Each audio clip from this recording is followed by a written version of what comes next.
crazy because it was almost energizing, you know, compared to getting up with my kids or taking the dog out in the middle of the night and being exhausted. I would actually, I would have so much energy or wake up in the middle of the night and start writing down notes or, I had this idea or this came to me. That's what was so interesting about when you're so passionate about something, all hours of the day, it doesn't matter. It feels good to put the time into it.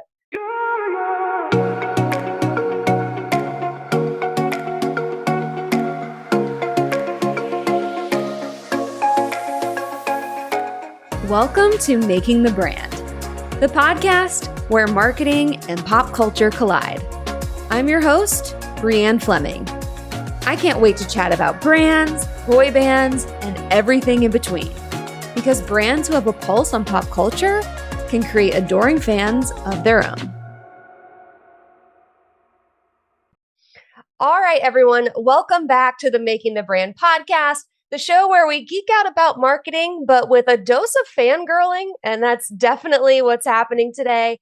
I'm chatting with proud Backstreet wife and entrepreneur Leigh Dorough and her business partner, Charlotte Wienckoski, the founders of ESLLA. Welcome, ladies. Thank you. Thank you for having us. To be here. Of course. Yeah. And Leigh, we crossed paths about a year ago and you told me you had ESLLA in the works, and it's so awesome to see it come to fruition. And I loved the name when you told it to me, but I didn't realize at the time that it's actually an acronym. So could you share what it stands for? It's ethically sourced luxury leather alternatives. Love it. So we're going to get into what exactly you sell, what that means, the mission behind it. But I'd love to just start with an introduction of both of you. If you could share your backstories and your careers up to this point, and we'll then get into how ESLLA was born. Well, I'm Leigh Dorough. I am married to Howie from the Backstreet Boys, but I did have a life before that. Hard to believe. Hard to believe. I actually grew up in New Jersey, and I ended up going to school in California. I went to UCSD, and after graduation, I moved up to Los Angeles and got in the entertainment business. My sister is a manager and also a producer for actors and in feature film and television. So that was really exciting business to be a part of.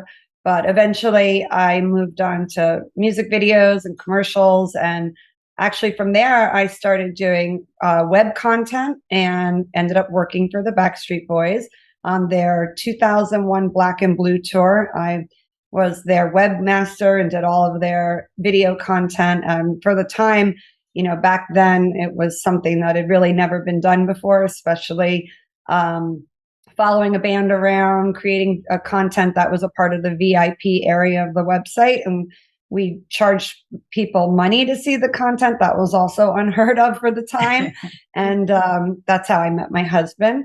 But after I had a year or so of that, I decided that was enough of that. I went back into the entertainment business in the respect of television and film. And I worked for 5 years at Warner Brothers and worked on some great projects like the Ocean's 12, 13 movies. And I developed Tarzan and Westworld. And it was a really wonderful part of my life. But, I decided to stop working when Howie and I got married, and I decided to have children. So I've always wanted to continue on and do something. I have always been interested in different ideas, being an entrepreneur, and what the next phase of my life is going to look like. Mm-hmm. So that's where, when Charlotte came into my life, we started talking about things, and that's sort of how ESLLA was born.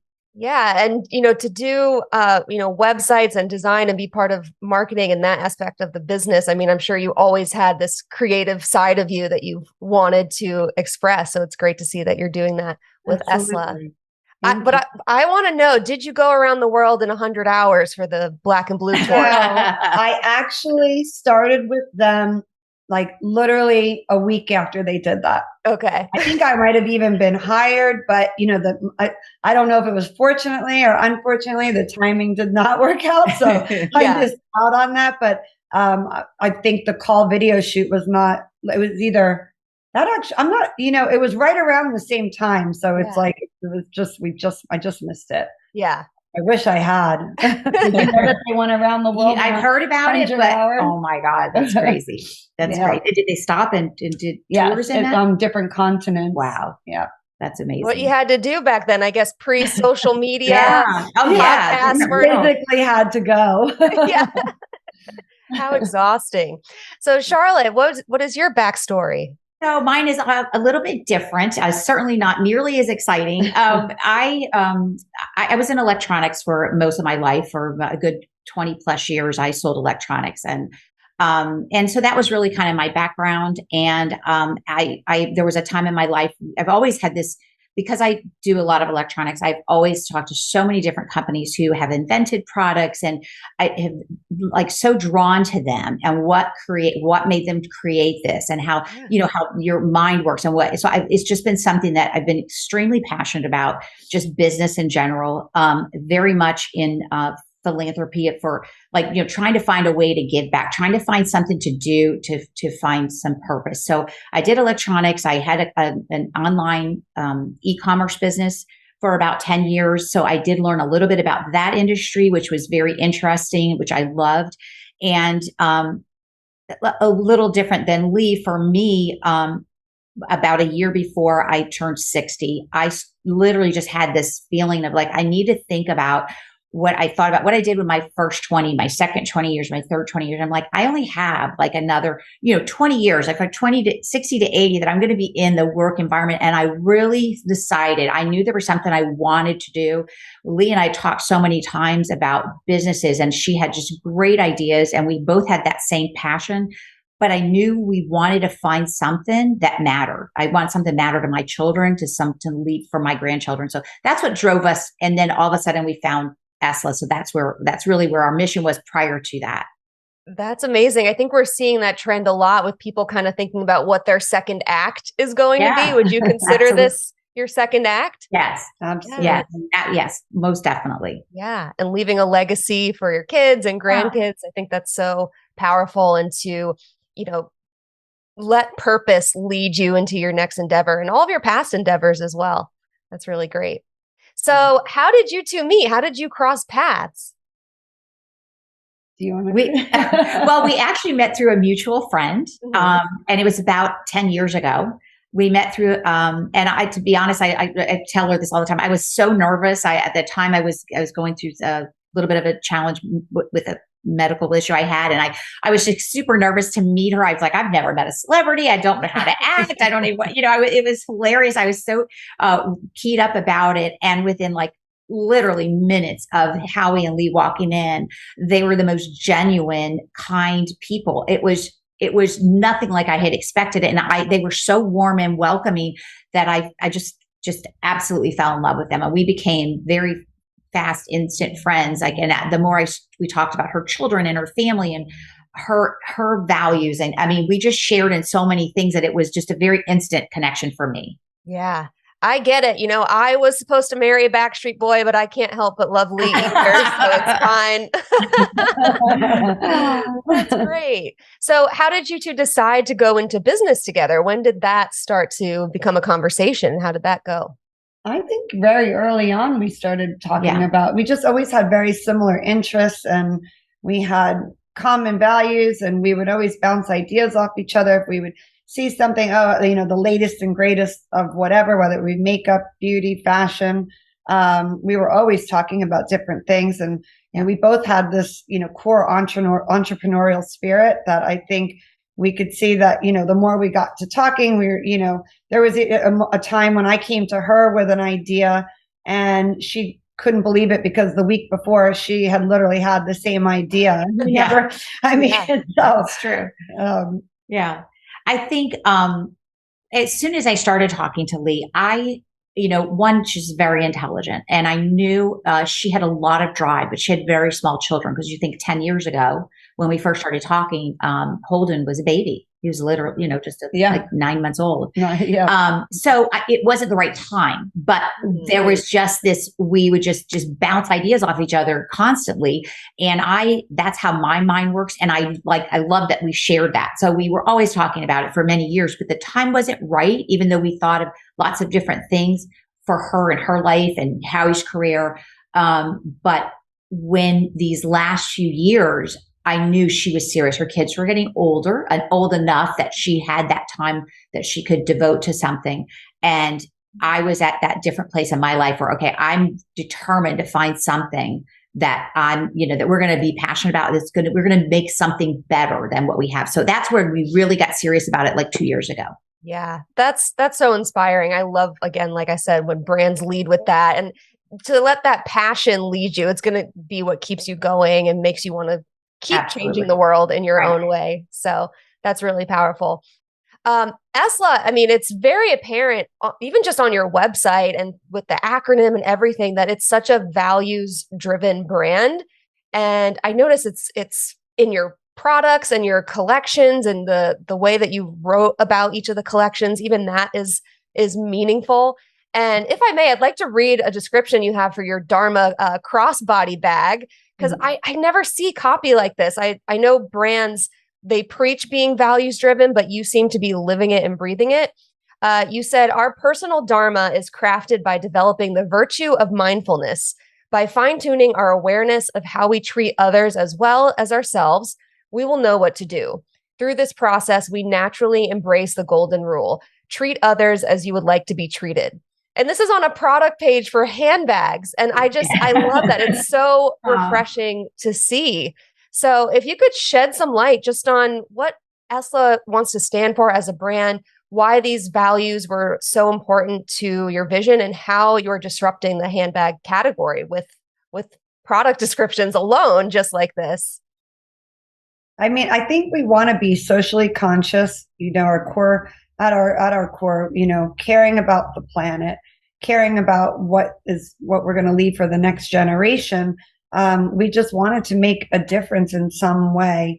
And it doesn't mean sacrificing, which I think some people do think that sometimes these changes can mean that you're giving up something for something that might be lesser of a product, but it's not the case. And I think that I don't know, with the pandemic and the way the world's been changing, I think people are more open to different sustainable options that make sense. And I think people are caring. I think, if you ask someone 10 years ago about global warming, I think, a large percentage of people would probably say you're crazy. And I think if you were to ask the same percentage of people today, I think that's drastically reduced. So I think we really wanted to be a part of that process and making a difference to somehow leave the world a little bit better than, we may have found it in our lifetime. Yeah, absolutely. And I know that's just becoming increasingly more important. Like you said, for the next generation, there's all of this research about millennials too, but Gen Z in particular being really focused on socially conscious brands. And it's like a non-negotiable for them now. They only go after these socially conscious brands. And fast fashion is always being talked about now, which is a term I didn't even learn until recent years, but it's been around, and it's so bad for the planet. Absolutely. I think, I grew up, obviously I'm older than she is. And not so obvious. It's obvious.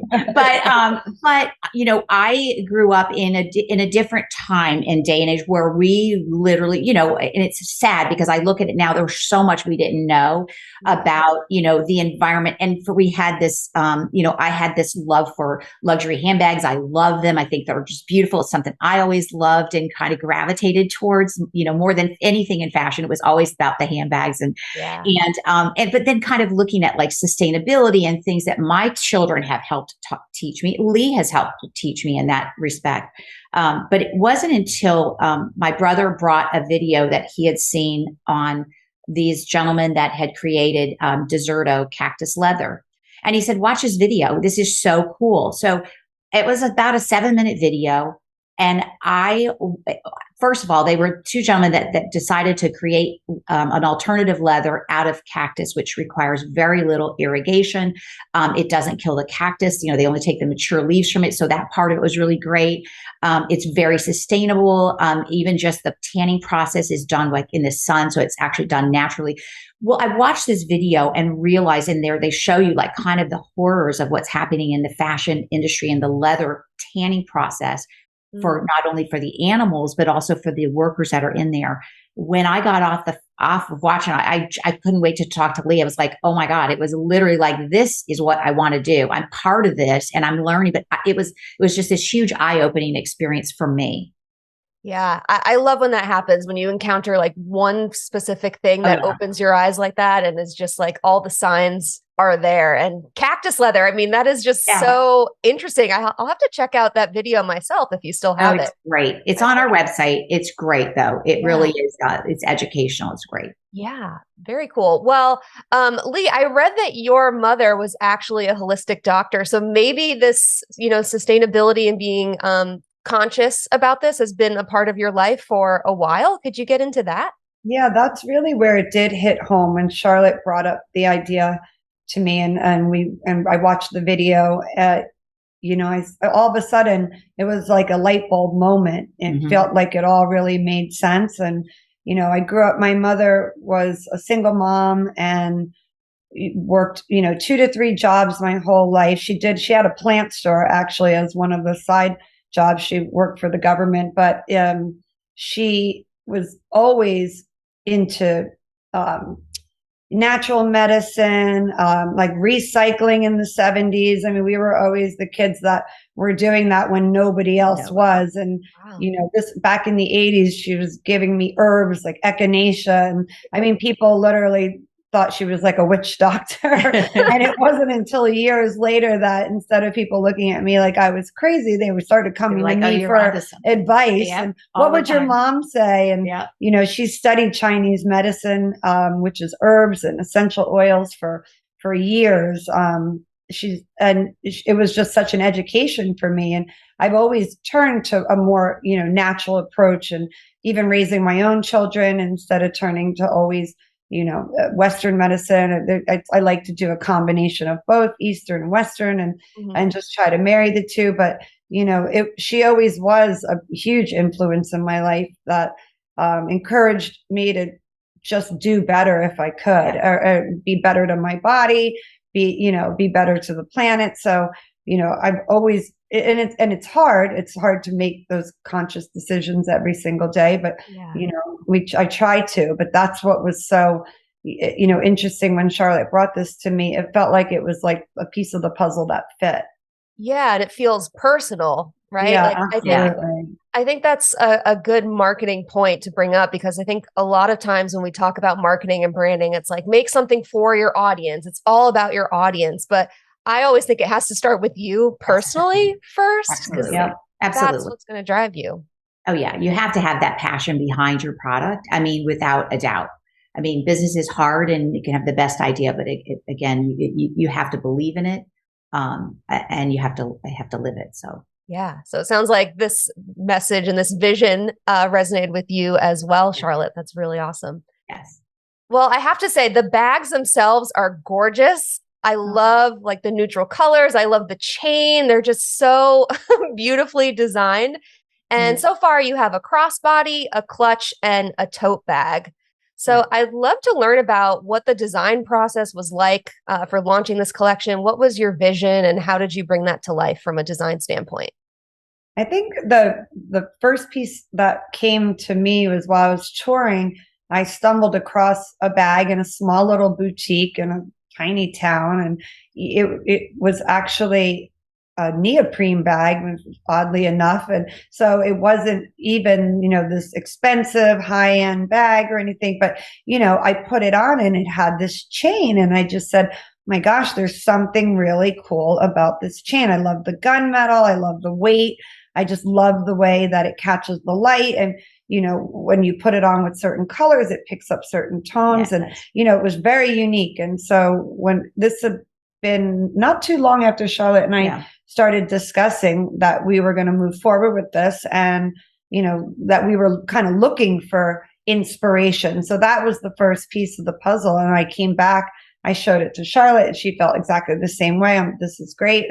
And so what we started to sit down and take some of the bags that were our favorites, and, like actually taking the chain off the purse I bought, and the sketching out our ideas, sitting up till wee hours of the morning, just, brainstorming, and what could we do with this, and what do we like about a crossbody and what don't we like? And I don't know about you, but if you have this beautiful chain, but it's sitting on your shoulder all day long, like that's not so beautiful either, because that does not feel good. And so we just started, through a long process, we just, bounced ideas off of each other and came up with the different components that we feel like makes the bag really special. I just the other day was looking for a picture on something of a product, and I started scanning through some of the text messages that Leigh and I had, and it was hilarious. I mean, I could go back for like the last year and a half. It was hundreds and hundreds of hundreds, and a lot of them at late night, like 11 o'clock at night, we're talking going, what do you think about this? Or what do you think? So it was just a very long process. She said, we thought of this during the pandemic, which obviously that wasn't to our advantage because it was hard to go tour any of the locations that we wanted to source. All of our partners that work with us, from material sourcing to the manufacturing facility to the designer that we're working with to help us create the bags, they're global. So we're working all over the world. So the time zone, we've had many, many sleepless nights and trying to find that. But we were on this mission to align ourselves with the manufacturers that had the same core values and missions that we did. So it wasn't easy. It wasn't like it was, we'd find a great source, and we had to make sure that the facility that was manufacturing the bags cared about their employees. It wasn't a sweatshop. They weren't child labor. They were giving them benefits. They treated them fairly. They were getting fair wages. So that was important. But the way the manufacturer, so every little bit of it was very time consuming, but so exciting and well worth it. But I think we have a great supply chain right now.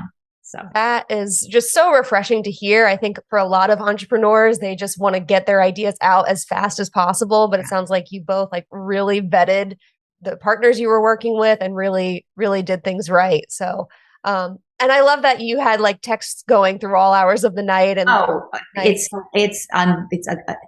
bet you there's thousands. I mean, it's unbelievable how many. It was crazy because it was almost energizing, compared to, getting up with my kids or taking the dog out in the middle of the night and being exhausted. I would actually, I would have so much energy, or wake up in the middle of the night and start writing down notes. Or, I had this idea, or this came to me, that's what was so interesting about when you're so passionate about something. All hours of the day, it doesn't matter. It feels good to put the time into it. Yeah, it just lights you up.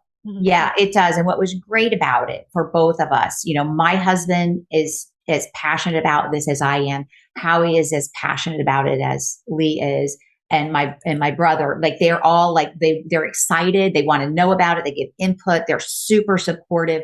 And that makes it's easier to do that. It wouldn't be easy to do this and spend the time that we've dedicated to it if our spouses didn't believe in the same mission that we do.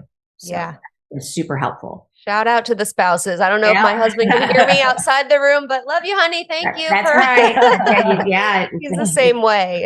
It's so important. Great. So speaking of partnerships and spouses and everything, I would love to know what makes your partnership work and how you support each other and how you complement each other with your skills. Well, I think we have a mutual respect for each other. That goes without saying. I think we share that same common interest, our values, even just with our children and our families. And so I think that's what makes it work. We do respect each other. We don't necessarily have to agree on every single thing, but we agree on we really do. When we're coming together with it, we usually are like, yep, I agree. I think that's great. We try to work together, but I think just being able to bounce ideas off of each other and respect that, hey, I'm busy doing something today. Can you run in there and go ship these products? We work hand in hand and try to make it, as equally supportive and involved, but at the same time respecting each other. I think in the same way. Yeah. Would you agree, Leigh? Absolutely. Yeah. I mean, I think people, have reservations about going into business with friends, and, and, and even Howie in the beginning, saying, Tom and Charlotte are such good friends. I would never want anything to come in between that. And, I assured him, I said, I have no doubt in my mind that that's not going to happen. And honestly, it really hasn't. And, like she said, we've been very lucky to, business is business, and there's things that have to be handled, and everybody sort of plays their own role in that. Yeah. And that's what makes it great, because I think, we all have our strong suits, and that's where it's great that we're, as a team, it all comes together really well. Yeah, and it's a lot scarier to try to do it all alone, Absolutely. I know it's not impossible, but I don't know how you could do it. I mean, like everything, it takes a village. It really does. There are, everyone, like Leigh said, is so true. We all have our strengths, but we all have our weaknesses, right? There's areas that maybe I'm not familiar with, or I'm not. So it's so good to have a collaborative effort. And there are even things that are like our manufacturer knows that we don't know, that we're learning. We're on a journey together. So we're like sponges, and we're so excited to learn about this whole industry, because this is new for us. But we also, we know what we like and what matters to us. So, we're just like working together. Every day is different, but it's a great journey, and it feels so good to be on it together. So, yeah. And like she said, it's not going to be perfect, and we don't claim to be perfect, and we're still learning. And like 100%. She said, this is a journey, and we are, with every step of the way, we feel like we're getting better and better. But even with our materials, we're going to constantly be looking for next generation and the next best thing. And, and there's a lot out there right now. So it's a very exciting industry to be in. Yeah, you can divide and conquer on it a bit. Yeah. Yeah. There right now are about, I think last we heard, like either 28 or 30 there's millions of dollars of people have put into these businesses to come up, because everyone understands there is an issue. There is an issue for the planet. There is an issue with the animals, and they want to find an alternative. So there are about 28 to 30 different types of material, from mushroom leather to pineapple leather to grape leather to apple leather. So from a leaf from the Amazon. So we're going to be on that journey with them. Cactus leather is where we're starting. They will continue to improve cactus leather. And but we will also be looking for every other testing different materials, and believing that someday there will be like the perfect alternative out there. And that's what we want to be part of. Yeah. Well, I've got to commend you on that, because I feel like it's very hard to have like an original idea or to do something new these days. I'd never heard of cactus leather. This is the first time I'm hearing of pineapple leather. Like, I think you guys are really onto something. And even from a messaging standpoint, like that would make me want to read more and read into it, because it is so new and different and unheard of. So I hope you'll keep talking about that, because it's fascinating. Good. Thank you. So hearing you two talk about, that you're better together and that you divide and conquer and you complement each other. I mean, I can't help but think of the Backstreet Boys and how they're like the perfect, perfect blend of talent, and how they make it work all of these years. And Leigh, just speaking of partnerships, I'd love to learn how Howie has supported you throughout this, and even maybe just the Backstreet fandom or community. Has there been a response from that audience as well? Yeah, absolutely. And they've been wonderful. And Howie, he's always been supportive throughout all of my different stages of my career and choices that I've made, and always been the proud husband, even though, I always say I'm a proud wife, but it's nice, I mean, he's been proud of me in different ways, but it's so inspiring now that I am in this next phase of my career, and on top of it, he's a part of it, because I think we've always worked really well together. We've always been a great team. I mean, from day one, working with them, we had an instant connection, and we were great communication, and always, he bounces a ton of ideas off of me and vice versa. So it was great. And when I brought this idea to him, he was so supportive. And, as he's been lucky enough to throughout all the years to work with so many top designers and be around, high fashion and, but also, just everyday people. So he has an appreciation for, what looks good. And like with him growing up in the spotlight, that's what I was, being exposed, I think Kevin walked in the Versace show one year. I mean, the amount of clothing he's received over the years. I mean, he didn't even know, half of the value of what I saw in his closet. I mean, but it's great. He loves to weigh in on design and styles and, even, all of, while he's traveling around the world, he'll see something and send me a picture and say, look at this, bag I saw in a window. And he loves to be a part of the collaborative process. So, in that respect, it's great. I mean, he is so busy. So it's great that, with his touring this year and the amount of love and support all the fans are giving the Backstreet Boys, and, almost 30 years later, it's unprecedented. I mean, to be selling out these huge arenas and multiple dates. I mean, it's everybody, I tell everyone, I have an in theory husband right now because they're busy working. But on the plus side, like you said, his outreach is fantastic. And I think the demographic that make up the fandom and like the Backstreet Army is exactly who our core demographic would be, that would, be in the market for something like this. That's why we wanted to keep the price and the price point somewhat manageable, because these bags that range into the thousands of dollars, I mean, I don't even believe in buying bags anymore that, in that price range.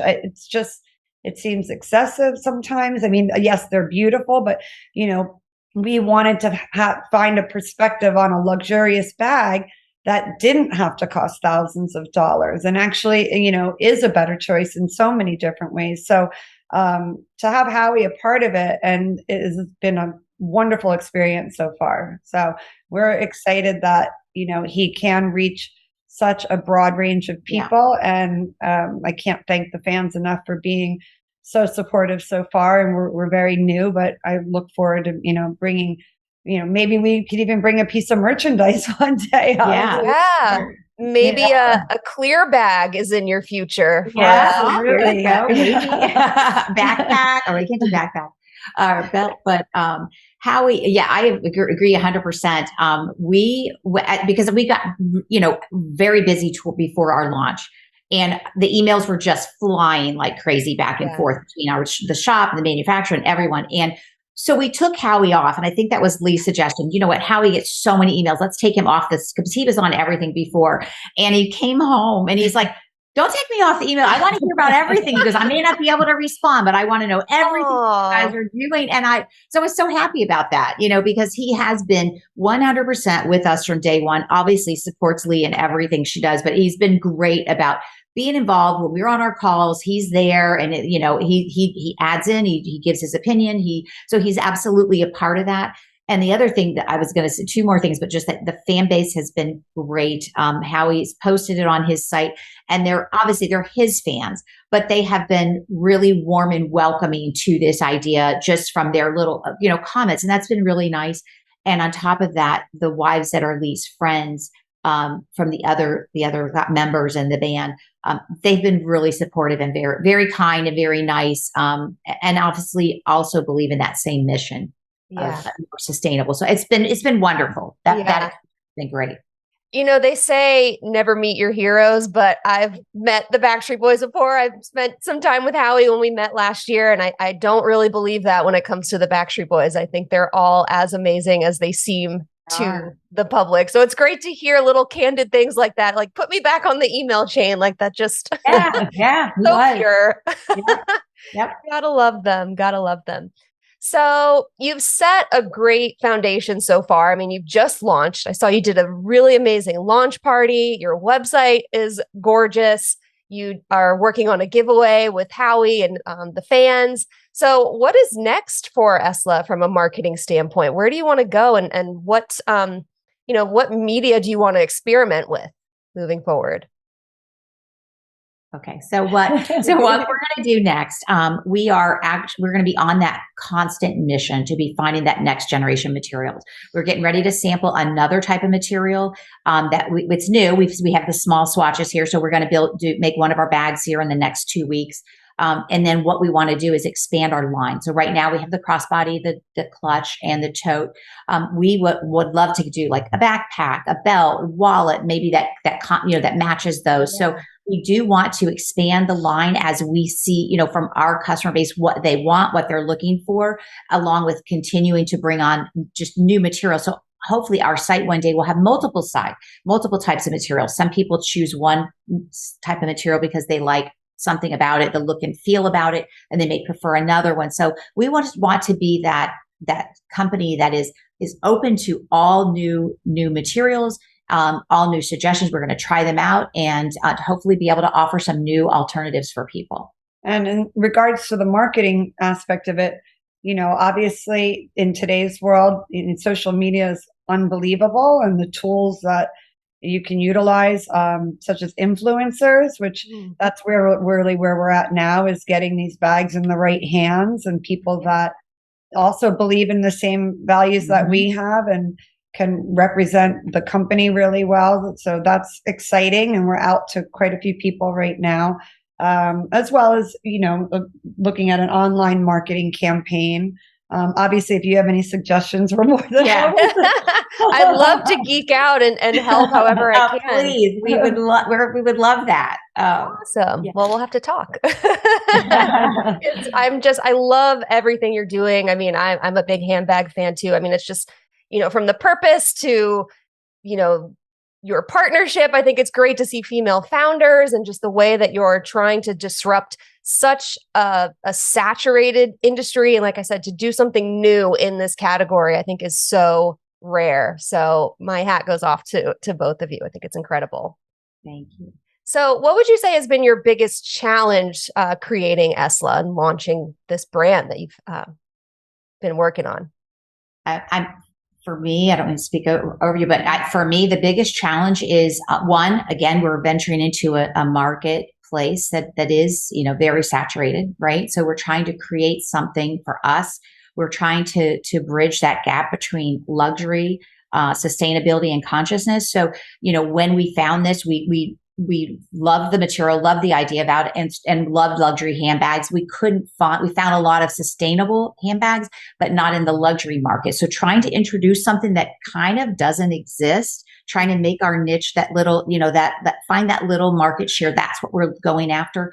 But doing that in a pandemic when we're sourcing globally, the time and the hour, that's, I think for me, has been the biggest challenge. Absolutely. Just literally we've literally had a lot of our phone calls when we have our group phone calls are done at like 9:00 at night, 10:00 at night. And then the emails are going on till like 2 a.m. on Ding Talk. So it's just the time for me. That's been, I think, the biggest challenge, and not being able to go visit the facilities. And that was part of the problem too, as well, during the pandemic. Yeah. And I think awareness is always a challenge, and just getting, it helps to have, like you said, Howie's involvement. So that brings attention to the brand. But and we have a great product. I think the biggest challenge is just getting it in front of the right set of eyes. Yeah. And especially when it's so new. Yeah. When it's so new and, you're trying to first break into that category. You don't have that brand awareness yet. But yeah, I think you're doing all the right things. I think you're focusing on messages that people really care about and can get behind. And I think just organically that creates chatter and will get people talking. And what is cactus leather? Like what? Like, right. Getting people to refer their friends and hear more about it. So I just love everything that you're doing. Thank you. Thank you. Of course. And I'd love to know what advice you would give for aspiring entrepreneurs who have an idea, but maybe are apprehensive about acting on it. They don't know where to start. What advice would you share for people in a similar boat when they're first starting out? Well, I would say, I think I was brought up in my household to cultivate new ideas and to have that entrepreneurial spirit.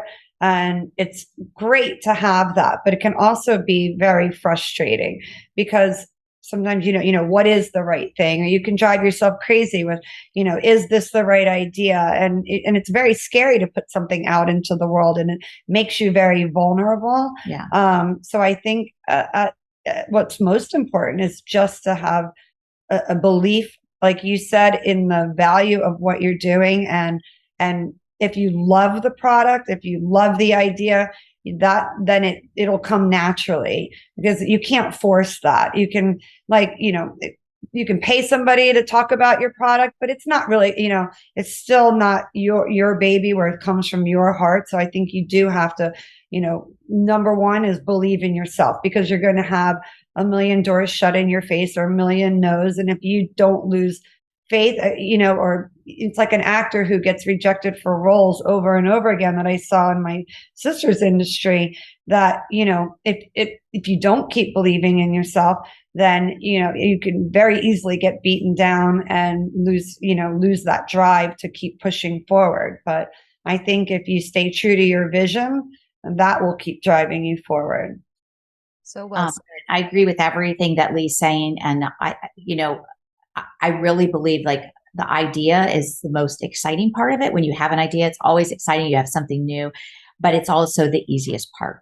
So the idea is great, but it's all about the execution.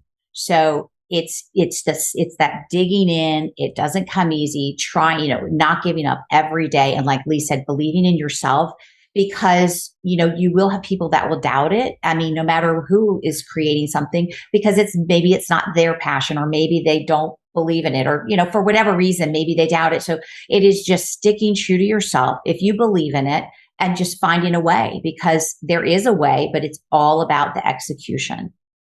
Absolutely. Yeah. And you don't have to be all things to all people. If someone doesn't see it or understand the vision or believe in it, that doesn't mean that someone else won't. Like you'll always find your audience if you lead with that passion. So I think that's so beautifully said. I think sometimes the thing that stops people is whether it's that, doubt in themselves, but, you're just afraid. Like Leigh said, you're vulnerable. You're the first time you tell someone, they were like, what are you doing? So it's just I know taking that fear and letting that fear drive you versus letting that fear shut you down. Mm-hmm. So when I get that, and I do, we all do, but I definitely am, I could doubt myself, and I have to turn it around and somehow, and usually get my children or Leigh or my husband to inspire me to go like, no, stay tough and keep going. And so that's really just taking that fear, driving it, and executing. So yeah. And it's great to lean on each other, like you said, in those moments. I have those same moments of doubt all the time, where I'll say to my husband, like, oh, I don't know if I should do this. Maybe I should move over here and start this project. And he, the other day, said to me, just stop re-anchoring. Just keep doing what you're doing. Like that little piece of advice, can push you forward. So yeah, it sounds like you got a great support system too. So that's great. He's a gem. So what else should we know about ESLLA? What is also, what other initiatives are you working toward? Is there anything else you'd like to share about this brand? Like you said, it's your baby. So what else should we know about it? Well, I do know, we're going to implement a program. We haven't started it yet, but we're going to do like an upcycle program and downcycle. We didn't start our when we launched our site, it was a little too complicated. We have to get all the kinks worked out, but it is our intention. This material it's sustainable, but it will not last 30 years or 25 years like leather products are. So there is a point, and that's the whole purpose of it. Like you want it to be able to be biodegradable, break down. So we know that's going to happen. So we are wanting to initiate a program. It'll be launching hopefully in the next 6 months, where at some point down the road, when you're like, okay, I'm ready to you would send the bag back to us, and we would give you a credit towards, some amount towards another bag, so that we could take that and either upcycle it if the chain, or if there's something on that we can use and repurpose, or we'll do it, or we'll properly downcycle the material. So that's going to be like our next little thing. And then obviously we want to start a program where we are, obviously giving back to certain, whether it's women owned business, whether it's minority women. So there are things that we're going to do with our profits. But again, those are things that we're going to be doing down the road. So that's incredible. Yeah. I'd never even heard of a handbag company doing that, like having a true upcycle or downcycling program. Again, I just think that's so, everything you're doing is just so, so new and refreshing to hear, and just great for the environment. It checks every box. Like I have no doubt that this is going to be a huge success going forward. And it was an honor to talk to you about it today, to learn more about it. And I will be cheering you both on along the way. Thank you. Thank you. It was definitely an honor for me to talk to you. So thank you. This was exciting for both of us. And thank you for having us. Absolutely. Happy to chat anytime. And again, I'll be watching the next things you guys are doing. Thank you so much. Thank you. If you're a fan of this podcast, be sure to subscribe, or better yet, leave a review. For marketing wisdom with a pop culture twist sent straight to your inbox, sign up for my newsletter at briannefleming.com/newsletter, or find me on Twitter at Brianne2K. As always, thanks for listening.